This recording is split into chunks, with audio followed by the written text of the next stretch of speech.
Alright, it's day 1092 off the grid, New Year's Day 2018, and I'm in the studio here. I thought I'd just film the aftermath. There isn't much of one really. The beer cans and stuff have already been tidied up, but I thought I'd just film what we had for the setup before I pack too much away, which I'm starting to do. So as you can see, the old BVL mixing desk is back because we had some real problems the night before New Year's Eve with the other desk. So I had to do a hasty swap out. I was there till about 3 in the morning dealing with that, getting it ready.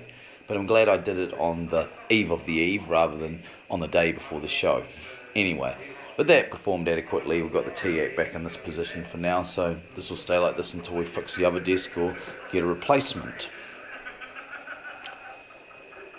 Playing around with the vocal compression, and that Akai tape deck was playing up, although I do believe I know how I can fix that. It was just a faulty switch on the mic line thing, but in the meantime I've chucked in a VCR, because when you feed audio through these sort of old VCRs, well, not really the old ones, they're sort of the end of the VCR range, sort of the newer VCRs, but they're still old now. They do actually have a automatic level control on the audio channels, so you do get a compression there, although I think a lot of the leveling might be coming from a bit of clipping driving it. Been kind of editing the shows we did last night, haven't been really going through taking out every little bit and piece, just trying to even up the vocal levels there a bit, which I shouldn't have to do with the thing here, with the compressor or automatic level control, whatever, limiter, whatever it's doing.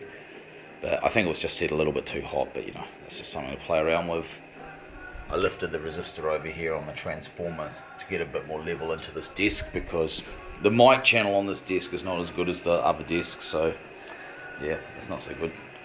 But I don't know, I'm almost thinking this desk almost has a smoother sound than the Radio Shack, but it doesn't have as many usable inputs though. Although the way it's arranged with the switches, it's not far off.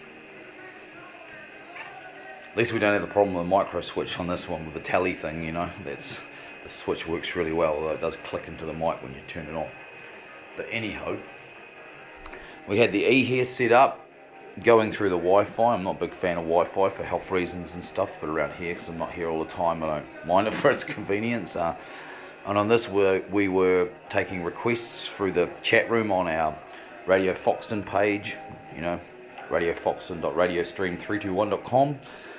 And also Brad was playing tracks off his flash drive, and we did actually stream a couple directly from the internet and play them, requests that we got that we didn't have. So that was a really cool thing to do. Different way of doing a show. Amon had his little station over here, his CDJ of course, and a mic, so that came in handy too.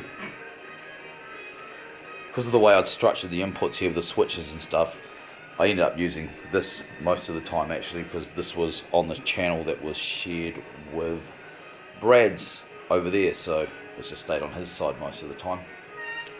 The Pioneer was disconnected for the night just because I needed the input channel for Amon's. Yeah.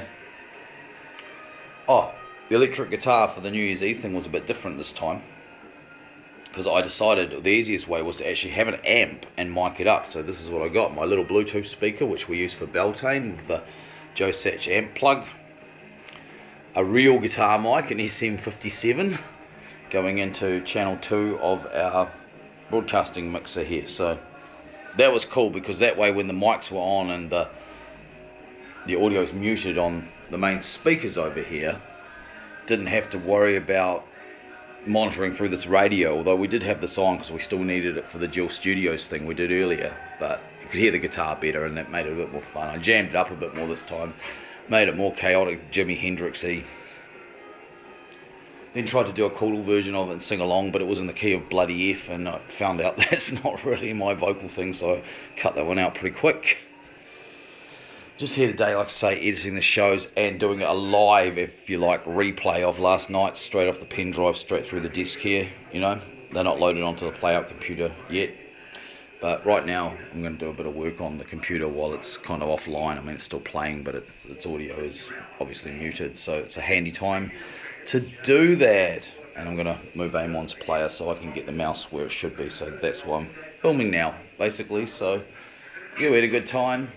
Dual Studios with DJ Wayne Duncan in the Heritage Studio, and Brad came in about halfway through the show, so we've 3 DJs, 2 studio kind of thing for a while there, and I mean Brad carried it on through, yeah. It's cool. Interaction with the chat room. We actually met one of the people who was contacting us through the chat room right at the end of the show. He arrived just outside in his car, and just as Brad was leaving, we were outside, we talked to him, shook his hand, took a photo, all that kind of thing. That's pretty cool. Yeah, so that's it, really. And of course, use the walkie-talkies to communicate with Wayne when we were doing our show. And yeah, that's it. Day 1092 off the grid.